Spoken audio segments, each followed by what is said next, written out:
Bienvenue dans le podcast Dans ton ventre. Si tu as des ballonnements, des troubles du transit, des douleurs au ventre ou d'autres maux digestifs qui t'empêchent de croquer la vie à pleines dents, tu es au bon endroit. Je suis Clémence, naturopathe et passionnée par ce qui se passe dans notre ventre, notre fameux deuxième cerveau, doté de super pouvoirs. Tu les découvriras dans ce podcast. Chaque semaine, je te livrerai mes meilleurs conseils et astuces pour prendre soin de ton ventre. Je te partagerai aussi des retours d'expérience pour t'inspirer et je m'attaquerai à certaines idées reçues en vogue sur les réseaux. Le but, que tu fasses la paix avec ton ventre.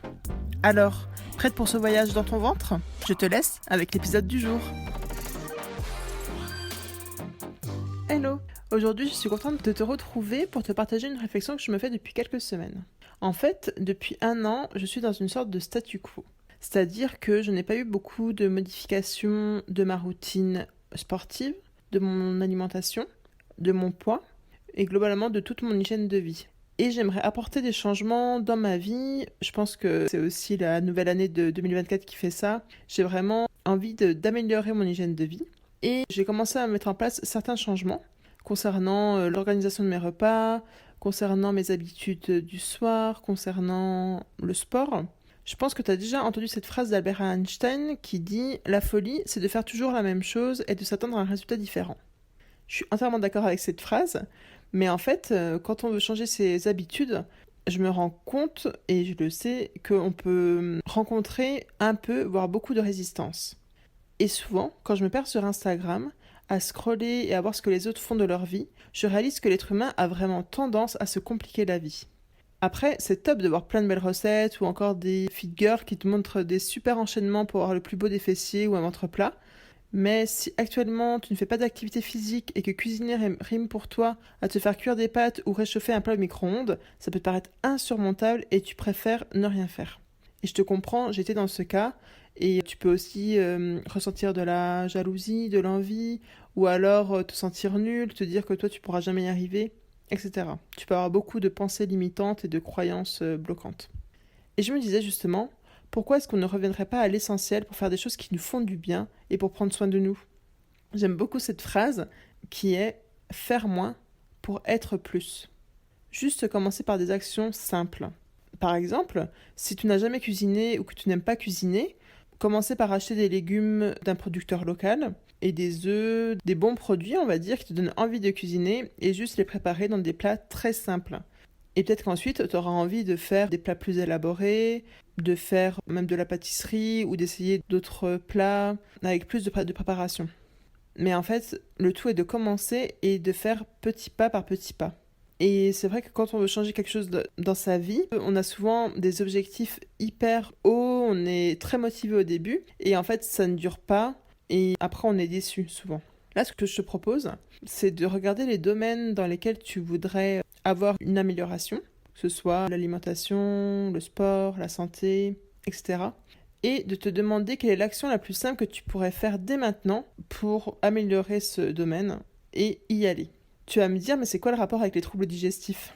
En fait, lorsqu'on a des troubles digestifs notamment, ou de troubles de santé, on a envie de changer les choses, d'améliorer ses habitudes, son hygiène de vie, son alimentation, de trouver le médicament qui nous guérira ou des compléments alimentaires. Mais alors, on peut se sentir perdu. C'est un peu comme une quête à un moment donné où on est submergé par les informations, par les conseils. Et peut-être que là, tu sais plus quoi faire, que tu as entendu trop de conseils ou trop de données contradictoires. Et que, en fait, tu es un peu comme paralysé, comme juste figé dans un état où tu te dis en fait je ferai ça plus tard, dans une procrastination un peu constante.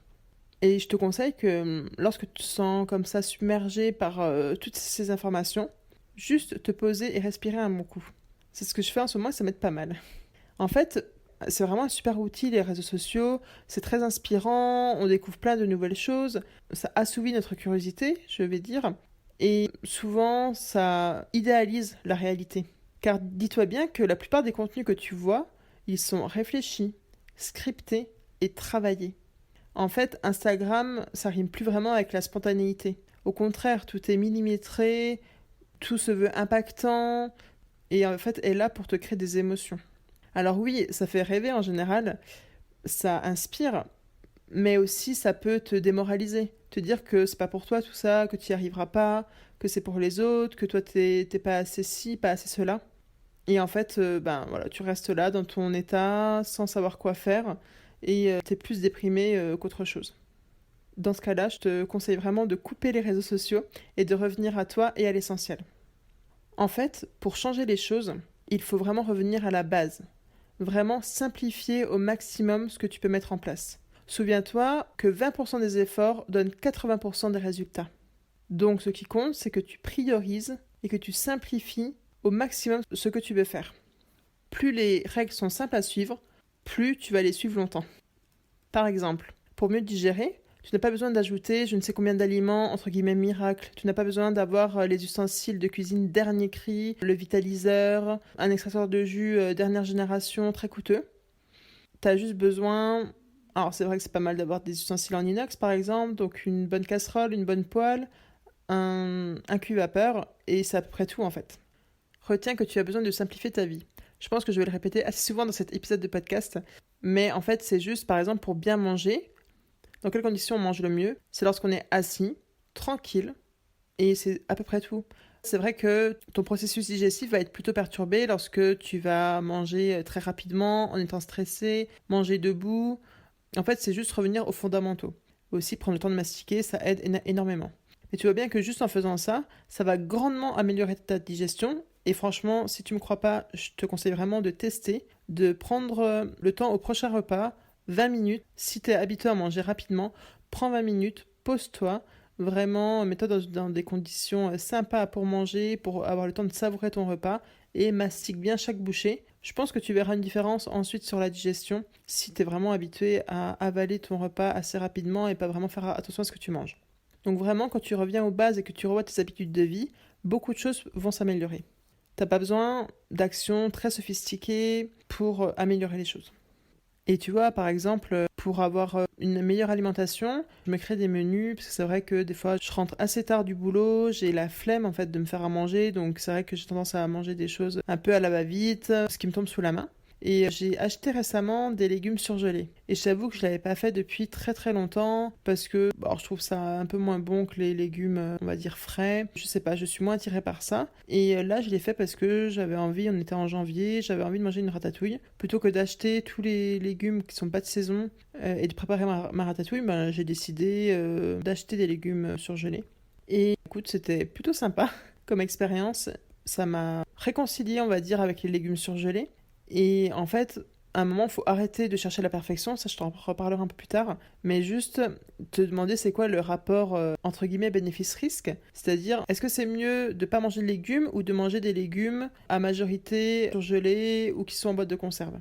Si vraiment tu es dans une part de ta vie où tu n'as pas le temps de te préparer des bons repas, c'est ok de consommer des légumes comme ça ou de prendre des choses un peu préparées. Après, idéalement, c'est de voilà, prendre des légumes surgelés qui sont pas trop transformés et ensuite toi tu rajoutes de la bonne huile dedans par exemple. En fait, le mieux c'est de trouver des astuces qui te vont à toi pour tenir sur la durée tes nouvelles habitudes. Si c'est trop contraignant, si tu dois faire 10 magasins pour acheter des légumes, si tu dois aller à je ne sais combien de kilomètres, si vraiment c'est compliqué selon les horaires de ton travail, etc., tu vas pas tenir sur la durée, tu vas vite abandonner. Donc vraiment, c'est avoir les actions les plus simples et celles qui te demandent, on va dire, le moins d'efforts à être mises en place. Même si, bien sûr, la clé, c'est quand même la discipline, parce que parfois, tu n'auras pas de motivation, mais si tu te dis que tel jour, tu allais acheter tes légumes, tu y vas, tu ne te poses pas 10 000 questions. Donc, retiens bien que la base, c'est ton hygiène de vie et pas les compléments alimentaires.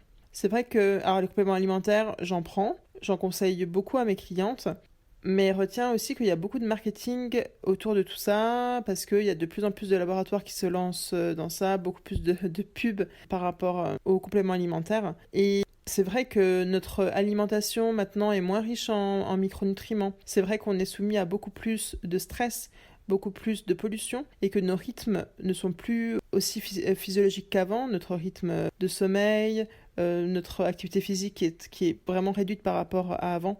C'est vrai que les compléments alimentaires aident, mais c'est loin d'être une baguette magique. Ils doivent vraiment venir, comme leur nom l'indique, en complément d'une bonne alimentation, d'un bon sommeil, d'une activité physique, etc. Alors maintenant, je voulais te partager 5 pistes qui sont simples à mettre en place dans ta vie et qui peuvent vraiment changer les choses. En tout cas, qui peuvent améliorer ton bien-être digestif et ton bien-être global. La première piste que je voulais te partager, c'est celle de manger des protéines. Et je dirais même manger plus de protéines, parce que je pense que tu en manges quand même au quotidien. Parce que les protéines, on en trouve donc bien sûr en majorité dans les produits animaux, dans la viande, poisson et œufs. On en trouve dans certains produits végétaux, comme les légumineuses, donc pois chiches, lentilles, et aussi le tofu. Il y en a aussi dans les champignons, il y en a un peu dans les algues, dans le pollen, et en fait il y en a un peu partout, donc même dans tout ce qui est à majorité glucidique, les féculents et les fruits, les légumes, on en aura quelques grammes. Et en fait, j'ai été pendant plusieurs années végétarienne et j'ai combattu pour moi ce qui était un mythe, c'est-à-dire la carence en protéines. Le mythe de la carence en protéines, pour moi, avant, le corps était capable de répondre facilement à ses besoins en protéines. Il n'y a pas besoin d'en manger énormément pour aller bien. Bon, depuis, je suis revenue de tout ça, j'ai évolué sur mes connaissances et mes croyances. Actuellement, en fait, ce qui ressort des études scientifiques, de la science globale, c'est que les apports recommandés en protéines sont de environ, alors au plus bas, ça va être 0,8 g de protéines par kilo, mais on va dire plutôt 1 gramme par kilo de poids par jour. Et ça peut aller jusqu'à 2 grammes par kilo de poids par jour lorsque on est sportif, surtout en faisant de la musculation souvent. On va dire que de base, c'est plutôt entre 1 gramme et 1,2 g selon l'activité physique. Donc pour te prendre un exemple, une personne qui pèse 70 kg aura besoin de manger par jour 70 grammes de protéines, au minimum. À savoir que les protéines, par exemple si on prend 100 grammes de viande, on en aura environ 20 grammes. Dans les œufs, on aura pour 2 œufs environ 12 grammes de protéines. Dans du tofu, dans 100 grammes de tofu, 100 grammes de skyr, donc le skyr c'est un des produits laitiers les plus protéinés, on aura environ 14-15 grammes de protéines pour 100 grammes. Donc tu vois bien que ça demande quand même de manger pas mal de viande ou de produits animaux ou alors en tout cas de produits laitiers ou produits végétaux pour atteindre ses besoins en protéines chaque jour. Et ce que j'ai découvert récemment et que je prends depuis quelques semaines, ce sont des protéines en poudre. Et franchement, c'est top dans le sens où en quelques minutes, voire secondes, tu as 15 grammes ou 30 grammes de protéines. Tu mélanges en fait les protéines en poudre, tu les mélanges à de l'eau, tu peux rajouter du cacao, de la cannelle, de la maca, des poudres que tu aimes bien. Et donc ça permet de compléter, en tout cas moi ça me permet de compléter mes apports en protéines et je les conseille aussi à mes clientes parce que c'est vrai que lorsqu'on a tendance à être végétarien, voire végétalien, en fait on a du mal à atteindre nos besoins en protéines par jour. C'est compliqué lorsqu'on ne mange pas d'œufs ou de viande ou de poisson, en tout cas de produits animaux, pour atteindre ses besoins. Et les protéines sont hyper importantes.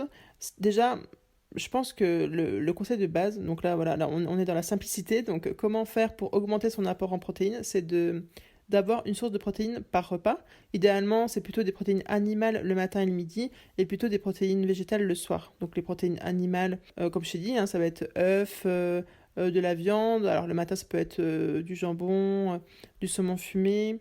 Ça peut être aussi donc les produits laitiers, donc plutôt les skyrs. Il y en a aussi dans les fromages. Alors selon les fromages, il y en a plus ou moins de protéines dedans. Et après, ça va être donc les protéines végétales, ça va être plutôt tout ce qui est légumineuses, tofu. Et aussi, il y en a un peu dans les algues, dans les champignons. Il y en a aussi dans les protéines de chanvre, par exemple. On va dire que la première action à mettre en place, c'est une source de protéines par repas. Et je pense notamment au petit déjeuner qui est souvent à majorité glucidique. Donc beaucoup de glucides, plutôt pas mal de lipides, donc de graisse, mais pas trop de protéines. Donc là, c'est important d'en rajouter le matin. Et si t'as pas le temps, tu prends ton shaker, tes protéines en poudre, avec un fruit, quelques amandes par exemple, et ça te fait alors soit en collation, soit en petit déjeuner. Et comme ça, tu as un repas, donc un petit déjeuner, une collation équilibrée rapidement, et c'est hyper pratique. La deuxième piste, c'est de cuisiner en plus grande quantité. Vraiment, je trouve que le meilleur remède de la flemme, c'est d'avoir des aliments déjà prêts à manger, que tu n'as plus qu'à assembler, voire à réchauffer, quand tu reviens chez toi, après ta journée de boulot par exemple, et en quelques minutes, tu as un repas qui est prêt et qui est très bon. C'est un peu la même idée que le batch cooking. Donc le batch cooking, c'est de prendre un créneau en une fois, donc en général de 2-3 heures, pour faire plusieurs plats qui te serviront pour les 3 ou 4 prochains jours. Ça permet vraiment de gagner du temps, d'avoir une plage horaire dédiée à cuisiner. Mais t'es pas obligé d'aller jusque-là, de te bloquer dans le week-end 3 heures pour cuisiner. C'est en fait juste prendre l'habitude de cuire ou de préparer des aliments pour une fois ou deux fois de plus. Par exemple, quand tu cuis du riz, du quinoa, des pâtes. Et ce que j'aime bien aussi, c'est avoir des crudités déjà prêtes dans le frigo, c'est-à-dire que je vais prendre un petit temps pour me préparer voilà, des carottes râpées, pour couper, je sais pas, des courgettes, des concombres, et après, rien ne m'empêche de les cuire ensuite. Et bien sûr, les crudités, elles se gardent sans sauce, sans rien dedans. Et après, on n'a plus qu'à se servir, et je trouve que c'est top lorsqu'on est fatigué, qu'on n'a pas envie de cuisiner. C'est quand même une astuce qui m'aide beaucoup pour mieux manger, on va dire. Ensuite, la troisième piste, c'est de simplifier tes assiettes. Alors oui, la variété est importante pour avoir des nutriments, mais la variété ne se joue pas sur un repas ni sur une journée, mais plutôt sur une semaine. Donc ne cherche pas à avoir le maximum de légumes différents dans ta salade ou à avoir plein d'aliments différents dans ton assiette en une fois. C'est plutôt au contraire d'avoir dans ton repas au global environ 7 aliments différents. C'est pas une règle absolue à suivre au pied de la lettre, mais c'est pour que tu aies un ordre d'idée. On va dire le repas de base, ce sera un ou deux légumes, une source de glucides, une source de protéines et une source de lipides. Par exemple, si tu manges du riz à ton repas, il faut éviter de manger du pain ensuite avec le fromage. Un repas simple, ce serait de manger des carottes, donc soit crues, après si tu as des problèmes digestifs, c'est bien on dit décrudir, donc de les cuire un peu, ou de les cuire à la vapeur ou à l'étouffer. D'avoir donc ton riz, qui est la source de glucides, 2 œufs, cuits au plat par exemple, et la source de lipides, ce serait donc l'huile d'olive que tu as pris pour cuire tes œufs et que tu as mis dans tes légumes. Donc là, on est sur un repas qui a peu d'aliments, qui est équilibré et très complet. Et qui reste digeste parce qu'on n'a pas mélangé différents types d'aliments. Et il ne faut pas avoir peur, même si en fait à un de tes repas, tu n'as pas de légumes par exemple, c'est pas grave. En fait, le corps, il va pas jouer son équilibre alimentaire sur un repas, mais plutôt sur plusieurs jours.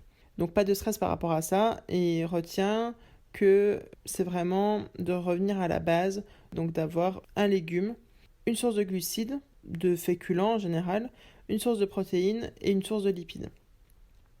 Et après les fruits, tu peux en rajouter un en fin de repas. Et si tu as des problèmes de digestion, ce sera plutôt un fruit cuit. Donc soit une compote, soit pomme au four, même des fruits séchés, ça passe aussi. La quatrième piste, c'est de plus bouger. Donc clairement, c'est pas un secret, tu le sais, on a tendance à être trop sédentaire. Et si c'est ton cas actuellement, si tu fais pas de sport, si t'as pas d'activité physique régulière, la base, on va dire, c'est vraiment la marche. Et ça, quasiment tout le monde peut le faire. Tu peux commencer doucement, mais la clé, c'est de le faire tous les jours. Tu peux commencer par marcher une demi-heure, puis après augmenter à 3/4 d'heure, 1 heure.